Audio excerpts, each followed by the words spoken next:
사랑하는 새가족 여러분, 새가족 첫걸음 제 6번째 이야기, 교회는 어떤 곳인가요?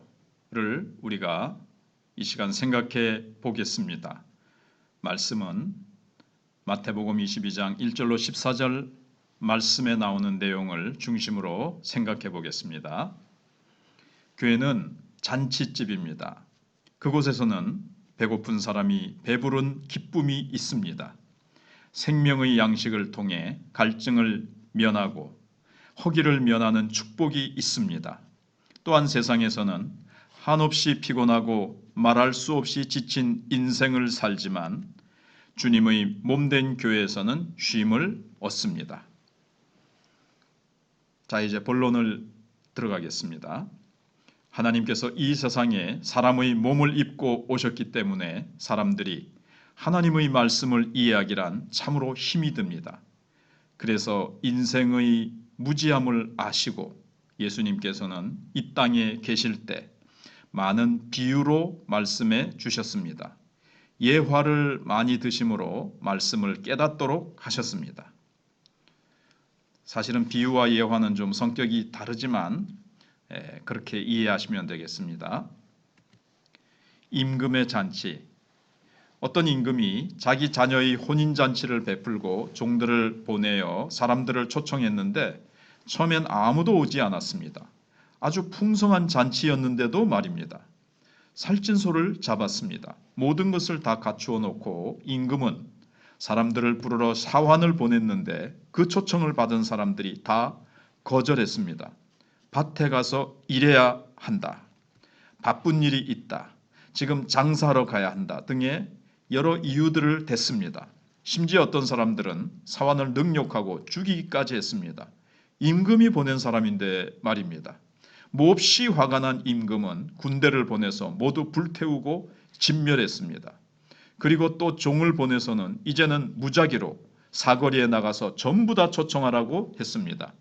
귀빈만 초청하는 것이 아니라 모든 사람들을 다 초청하여 잔치집을 채우라고 했습니다. 그래서 잔치집을 가득 채웠습니다. 이제 임금이 그 잔치 자리를 돌아봅니다. 우리로서는 이해하기 힘들지만 당시 유대인의 풍속상 왕이 잔치를 베풀고 그 자리에 초청받은 사람들은 그에 합당한 옷을 입구에서 입고 들어가야 했습니다. 그런데 예복을 입지 않은 사람들이 그 자리에 있습니다. 그래서 그 사람을 찾아내서는 왜 예복을 입지 않았냐고 물었습니다. 그 사람은 아무 말도 하지 못했습니다. 임금은 사환을 시켜 그를 결박하고는 내쫓았습니다. 이것은 예수님이 말씀을 통해 들려주신 천국에 대한 비유입니다. 이 비유로 예수님께서는 무엇을 말해주고 있습니까?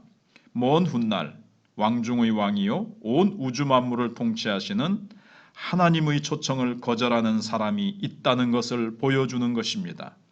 현실적으로 그렇지 않습니까? 하나님께서는 영원한 복락, 하나님 나라의 축복을 우리에게 예비해 놓으셨습니다. 그러고는 지금 이 순간 우리를 초청하고 있습니다. 이 초청에 응하는 사람들이 많습니까? 초청하기가 얼마나 어렵습니까? 심지어는 핍박하고 박해합니다. 하나님의 초청을 전하다 얼마나 많은 사람들이 희생되었습니까? 순교당했다는 말입니다. 바로 이런 것을 주님께서는 예고하는 것입니다. 앞의 비유에서처럼 하나님께서는 잔치집으로 우리를 초청하십니다. 궁극적으로는 지상에 보이는 교회를 통해서 초청하십니다. 그러면 그 교회라는 것은 어떤 곳입니까? 교회는 잔치집입니다. 왜 잔치집입니까? 그곳에는 생명의 양식이 있습니다. 사람이 떡으로만 사는 것이 아니요 오직 하나님의 입으로 나오는 말씀으로 산다고 했습니다. 우리 인간은 분명 동물과 다릅니다. 결코 먹고 마시는 것으로 만족할 수 없습니다. 왜냐하면 하나님의 형상대로 지음받았기 때문입니다. 하나님의 몸된 교회에는 생명의 떡이 있습니다. 하나님의 말씀이 있다는 얘기입니다. 우리는 하나님의 말씀을 가지고 살아야 합니다. 인간은 신령한 영적 존재입니다. 하나님께서는 그분의 혼을 불어넣었고 그분의 생기를 불어넣어서 인간을 만들었습니다.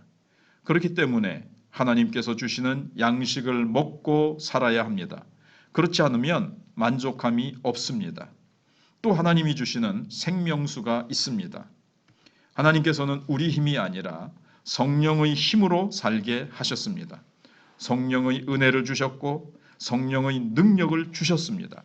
그것을 통해 이 험악한 세상에서 죄악과 싸우고 세상과 싸우고 사탄과 싸우게 하셨습니다. 승리하면서 살도록 하셨습니다.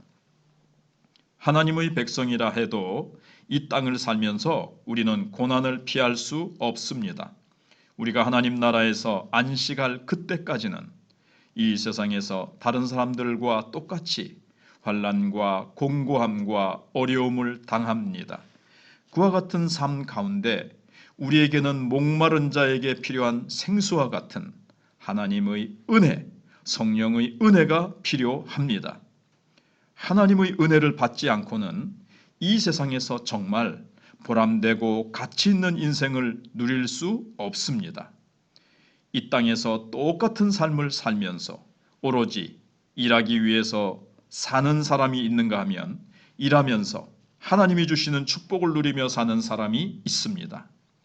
평생 일만 하다가 하나님이 주시는 평강, 하나님이 주시는 은혜, 하나님이 주시는 축복은 전혀 맛도 못 보고 나중에 누릴 만큼 되었을 때는 늙고 병들어 그것을 소유하지 못하고 사는 불행한 인생이 이 세상에 얼마나 많은지 모릅니다. 하나님께서는 그분의 백성이 그와 같은 삶을 살기를 원치 않습니다. 그래서 엿새 동안 열심히 일하고 이래 되는 날에는 주님의 잔치에 참여하게 하셨습니다. 이것이 성도의 삶입니다. 교회는 잔치집입니다. 그곳에서는 배고픈 사람이 배를 채우는 기쁨이 있습니다. 생명의 양식을 통해 갈증을 면하고 허기를 면하는 축복이 있습니다. 또한 세상에서는 한없이 피곤하고 말할 수 없이 지친 인생을 살지만 주님의 몸된 교회에서 쉼을 얻습니다. 이것은 영혼의 쉼입니다. 육체가 아무리 편하다고 해도 쉬는 것이 아닙니다. 근심과 걱정이 짓누르면 육신은 편안하다 할지라도 진정 쉬는 것이라 할 수 없습니다. 죄책감 가운데 사는 사람은요, 아무리 건강하고 모든 것을 다 가지고 있다고 할지라도 죄책감 때문에 얼마나 괴로움을 당하는지 모릅니다. 불안과 공포 때문에 잠시도 쉬지 못하는 것이 인생입니다. 그만큼 인생은 복잡한 것입니다. 그래서 주님께서는 이렇게 말씀하셨습니다. 수고하고 무거운 짐진 자들아 다 내게로 오라. 내가 너희를 쉬게 하리라. 나는 마음이 온유하고 겸손하니 나의 멍에를 메고 내게 배우라. 그리하면 너희 마음이 쉼을 얻으리니. 마태복음 11장 28절로 29절 말씀입니다. 예수님께서는 내 짐은 결코 무겁지 아니하고 가볍다고 하셨습니다. 주님 앞에 나와서 예수님을 믿고 신앙생활하는 것이 어쩌면 고달프게 생각될 수도 있습니다. 주일마다 매여서 사는 것 같습니다. 그러나 참된 쉼이 있다는 것은 그것을 맛보지 않으면 모릅니다. 잔치집에 오라는 초청은 기쁜 소식이지 슬픈 소식이 아닙니다. 그곳에서는 맛난 음식이 있다고 선전합니다. 그곳에서는 참된 기쁨이 있고 희락이 있고 즐거움이 있다고 말합니다. 그것이 바로 교회입니다. 이 잔치에 주님은 끊임없이 손님을 초대하십니다. 주님의 백성을 끊임없이 부르십니다. 만약 이 잔치집에 와서도 기쁨과 즐거움을 누리지 못한다면 그것은 아직까지 주님을 모르기 때문입니다. 신앙생활하는 사람들 가운데서 이 맛을 모르고 사는 사람이 대단히 많습니다. 그러나 하나님께서는 그분의 백성이 세상에서 고달프고 힘든 괴로운 인생을 산다 할지라도 그것을 통해 기쁨과 감사를 느끼도록 특별 장치를 베풀어 주셨습니다. 그것이 하나님의 은혜입니다. 하나님의 몸된 교회에 나오면 그것은 잔치집에 나오는 것이요, 그곳에서는 참된 기쁨이 있고 감격이 있습니다. 죄짐을 벗는 기쁨이 있습니다. 구원의 감격이 있습니다. 은혜가 있습니다. 하나님이 주시는 무한한 꿈이 있습니다. 지금은 고달프고 힘들고 고생스럽지만 이 고난이 결코 나를 손해보게 하지 않고 분명히 선하게 인도하실 것이라는 믿음을 갖게 합니다. 이 믿음을 통해 우리는 새로운 소망을 갖습니다. 그리하여 벅찬 감회를 갖고 잔치집을 나서게 됩니다. 기독교는 기쁨의 종교. 오늘날 많은 사람들이 교인들을 몹시 측은하게 봅니다. 특히 목사를 더욱 불쌍하게 보고 있습니다. 세상의 모든 즐거움 다 포기하고 세상의 기쁨과 환희도 다 포기한 채 속세를 떠난 존재로 여깁니다. 인생이 끝난 것 같이 생각하는 것입니다.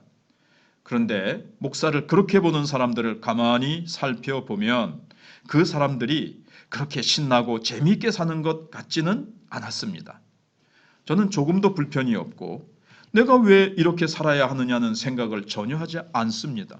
만약 다시 인생을 산다 할지라도 저는 목사가 되고 목회를 할 것입니다. 예수님 믿는 걸 후회하십니까? 오히려 예수님을 믿는 사람들 거의 대부분이 왜 좀 더 일찍 예수님을 믿지 않았던고 하고 후회합니다. 특히 나이가 들어 믿은 사람일수록 더욱 후회하는 것을 봅니다. 하나님의 초청에 응답해서 그 잔치에 참여했다면 그 다음에는 즐거움과 쾌락과 기쁨을 누려야 합니다. 그래서 하나님께서는 우리를 끊임없이 잔치집에 초대해서 잔치의 귀빈이 되게 하셨고 그 잔치집의 맛을 본 사람들은 끊임없이 나가서 잔치집에 초대하게 하셨습니다. 이것이 바로 그리스도인의 삶입니다. 우리 기독교는 기쁨의 종교입니다. 기독교는 희락의 종교입니다. 그곳에는 환희가 있습니다. 감격이 있습니다. 감사가 있습니다. 그래서 아무리 고달프다, 힘들고 고달프다 할지라도 하나님께서는 성도들에게 항상 기뻐하라, 범사에 감사하라, 쉬지 말고 기도하라. 이는 그리스도 예수 안에서 너희에게 향하신 하나님의 뜻이라고 말씀하셨습니다. 하나님의 뜻은 하나님의 몸된 교회에 나오면 그것은 잔치집에 나오는 것이요, 그곳에서는 참된 기쁨이 있고 감격이 있습니다. 죄짐을 벗는 기쁨이 있습니다. 구원의 감격이 있습니다. 은혜가 있습니다. 하나님이 주시는 무한한 꿈이 있습니다. 지금은 고달프고 힘들고 고생스럽지만 이 고난이 결코 나를 손해보게 하지 않고 분명히 선하게 인도하실 것이라는 믿음을 갖게 합니다. 이 믿음을 통해 우리는 새로운 소망을 갖습니다. 그리하여 벅찬 감회를 갖고 잔치집을 나서게 됩니다. 성도들이 기뻐하고 감사하는 것입니다. 현실이 그렇지 못하다 할지라도 믿음을 통해서 그렇게 하라는 것입니다. 그렇게 할 때 하나님께서 우리에게 주시는 은혜가 있습니다. 예수님을 믿게 된 것이 부모님을 통해 자연스럽게 이루어진 사람도 있겠지만 거의 대부분이 끈질긴 하나님의 초청으로 이루어진 것입니다. 여기 잔치집에 참여한 사람들 같이 계속해서 사람들을 보내십니다. 한 사람이라도 더 구원하기 위해서 말입니다. 가만히 생각해 보십시오. 누군가 예수님을 믿고 신앙생활 하기까지 수십 년 동안 그를 위해 기도한 사람이 있습니다. 수십 년 동안 계속해서 초청했습니다. 이것은 하나님께서 그를 포기하지 아니하시고 끊임없이 부르신 것입니다. 예수님을 믿게 된 과정을 보면 절대로 간단하지가 않습니다. 성경에 보면 야고보 사도가 순교를 당합니다. 그 뒤 하나님께서 베드로를 사용하십니다. 또한 스데반이 복음을 증거하다가 순교를 당합니다. 그 다음에는 빌립을 보내십니다. 하나님께서는 그 잔치집을 채우기 위해서 끊임없이 종들을 보내고 있습니다. 우리를 사용하시고 있습니다. 우리가 불순종하면 다른 사람을 보내실 것입니다. 성경을 보면 계속해서 다른 종을 바꾸어 보내시는 것을 볼 수 있습니다. 절대로 하나님은 포기하지 않습니다. 얼마나 끈질기신 줄 압니까? 심지어 종들이 가서 죽어도 하나님께서는 포기하지 않고 다른 종을 보내십니다. 어떤 사람들이 예수님을 믿는 사람들을 보면 세상에서 참 저런 찰거머리가 없다고 합니다. 도무지 한 번 붙으면 너무 못 살게 굴어서 그냥 한번 가줘야겠다고 해서 오는 분들도 있습니다. 그러나 이를 통해 예수님을 믿게 된 사람들이 의외로 많이 있습니다. 하나님께서 그렇게 끈질기십니다. 하나님께서는 한 번 작정하시면 절대로 포기하지 않으십니다. 하나님께서는 자기 자녀를 포기하지 않으십니다. 반드시 구원할 자를 구원하십니다.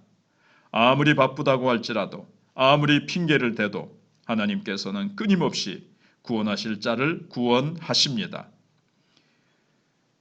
인생의 비극이 무엇인 줄 아십니까? 지금 도무지 여유가 없으니 내 생애에 좀 여유가 생기고 평안이 생기면 초청하라며 미루는 것입니다. 우리 인생은 얼마나 미련한지요. 7, 80년 인생이 전부인 양 착각하고 삽니다. 이곳에서 우리가 영화를 누리면 얼마나 누릴 것이며 이곳에서 우리가 가지면 얼마나 가질 것입니까? 그렇게 끊임없이 인생들이 허무하게 살다가 가는데 그것을 가만히 보면서도 교훈을 얻지 못하고 그 어리석음을 반복하며 사는 인생들이 이 세상에 너무도 많습니다. 박태준 전 포항제철 회장이 기독교로 돌아온 것은 참으로 놀라운 일입니다. 저는 수십 년 전부터 그분에 대해서 기도하고 전도하는 팀을 알고 있습니다. 포철 신우회였습니다.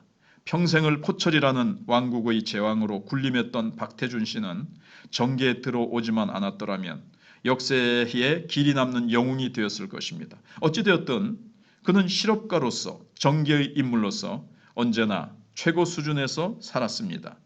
그렇게 살 때 예수님의 그의 마음에 자리 잡을 공간이 있었겠습니까? 뿐만 아니라 그의 부인은 불교에 대단히 심취해 있었습니다. 그랬기에 그분에게는 기독교라는 것이 전혀 접근 불가능했습니다. 그런데도 겁없는 신우회의 저 말단 사원들이 회장에게 편지를 쓰고 합심해서 기도했습니다. 오랜 세월 동안 많은 사람들이 그분의 마음 문을 두드렸습니다. 하나님의 초청을 증거했습니다. 너무나 바빠서 예수님을 믿을 여유가 없었고 너무나 힘들기 때문에 하나님과 가까이 할 여유가 없었다고 하지만 하나님께서 한 번 작정하신 사람은 기도하는 사람과 전도하는 사람을 계속 보내시고 마지막에 가서는 끝내 굴복시키고 마십니다. 우리가 어떤 면에서는 만신창이가 되기 전에 하나님 앞에 나왔다는 사실이 얼마나 감사한 일인 줄 아십니까? 초청해도 응하지 않을 때 하나님께서는 나중에 강압적인 방법을 쓰십니다. 사거리에 가서 모조리 끌고 오라고 하십니다. 강제적으로라도 끌고 오라고 하십니다.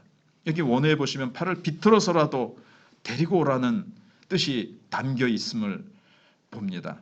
이것이 하나님의 방법입니다. 곱게 말해서는 절대 주님 앞에 나올 수 없는 사람에게는 실패와 좌절을 겪고 사면 초가가 되어 한계를 만나서 이제는 두 손 들 수밖에 없는 상태가 되어 나오게 하십니다. 이렇게 해서 주님 앞에 나온 사람이 한둘이 아닙니다.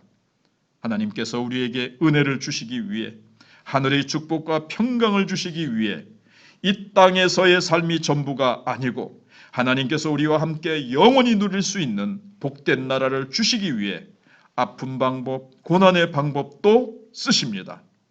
그래서 만신창이가 되게 하시고 동서남북이 다 막히고 하늘만 뚫려 있는 상황 가운데 건지시는 방법을 사용하십니다. 그래서라도 잔치집을 꼭 채우고 마는 하나님이십니다. 혹은 전혀 부족함도 없고 어려운 일도 없어서 신앙생활을 할 여유가 전혀 없는데도 교회에 나와보셨다면 보통 축복이 아닙니다. 어릴 때 신앙생활 하다가 중간에 20, 30년 방황하다 나오신 분들도 있을 것입니다. 하나님께서는 절대로 포기하시지 않습니다.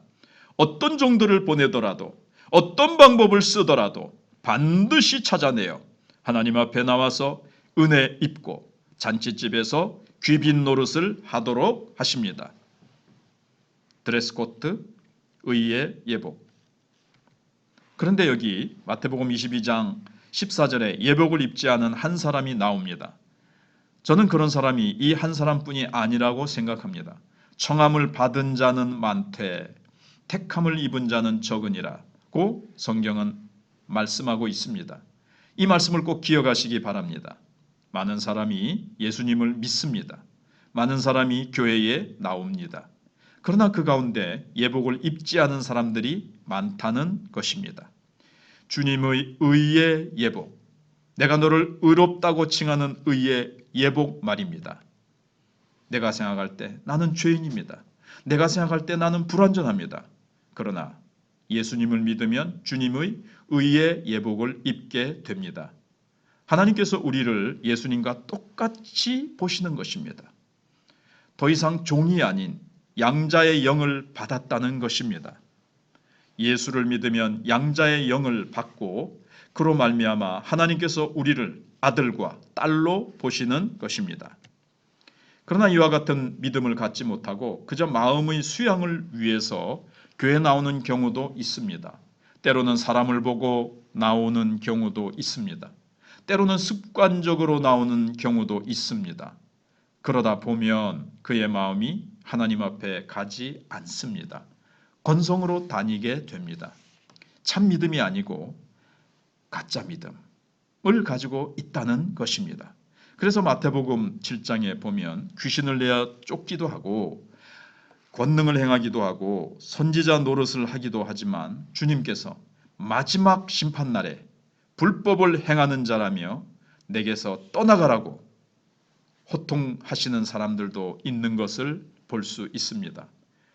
이 말을 들을 때 혹 내 믿음이 가짜 믿음이 아닐까? 불안합니까?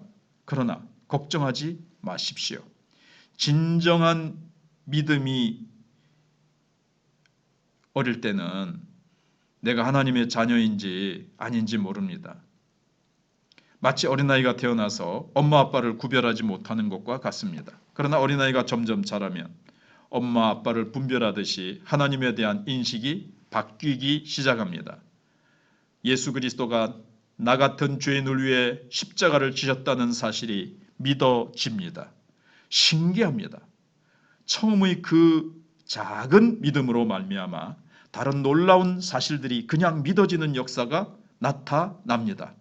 그로 말미암아 나 같은 죄인을 용서하여 주시는 하나님의 은혜를 무엇으로 보답하며 살까 애쓰게 됩니다.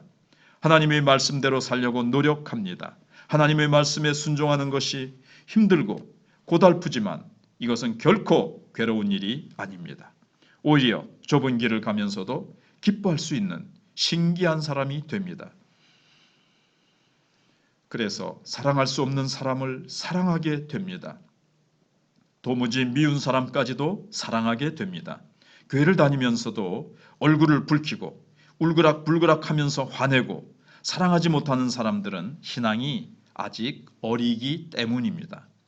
그런 사람들을 볼 때 저 사람 왜 저럴까 생각하지 마시고 저분은 신앙생활은 오래 했지만 아직 신앙이 영적으로 어리기 때문에 하나님의 사랑이 무엇인지 은혜가 무엇인지 깊이 깨닫지 못해서라고 이해하고 그분을 위해 기도하시길 바랍니다.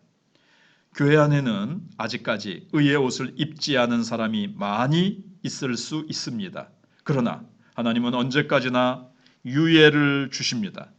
아마 본문의 모습은 마지막 때의 잔치를 말하는 것 같습니다. 주님의 재림의 때에 이 예화를 하나님께서 적용시키시는 것 같습니다. 그렇기 때문에 예복을 입지 아니한 사람은 마지막 때 주님이 심판하는 그 순간까지도 주님의 사랑과 은혜를 전혀 인식하지 못하고 자기 마음대로 살고 있기에 하나님께서는 그 믿음을 인정하실 수 없다는 것입니다. 그들은 심판의 날 바깥 어두운 곳에 내어 쫓겨 영원토록 이를 갈미 있을 것입니다. 잔치집에서는 죄를 용서해 주신 하나님의 은혜에 대한 기쁨의 감격이 있습니다. 탕자가 돌아와서 아버지를 만나는 기쁨이 있습니다. 탕자를 끌어안고 감격하는 아버지의 기쁨이 있습니다. 그것을 보는 가족의 기쁨이 있습니다. 이것이 바로 교회입니다. 이러한 기쁨이 없습니까? 교회 왔는데도 기쁨이 없습니까? 기도하십시오. 하나님의 은혜를 사모하십시오. 그리고 하나님의 말씀을 통해서 그 기쁨과 은혜를 받으시길 바랍니다. 배고픈 사람에겐 기쁨이 없습니다. 목마른 사람에게는 즐거움이 없습니다. 하나님의 생명의 말씀과 성령의 충만함으로 자신을 채우십시오. 생수가 풍성히 내리는 그와 같은 시원함을 말씀을 통해 맛보아야 합니다. 교회는 잔치집입니다. 잔치집에는 하나님의 은혜와 감격이 있습니다. 잔치집에는 기쁨이 있고 찬양이 있습니다. 잔치집에는 참된 쉼이 있습니다.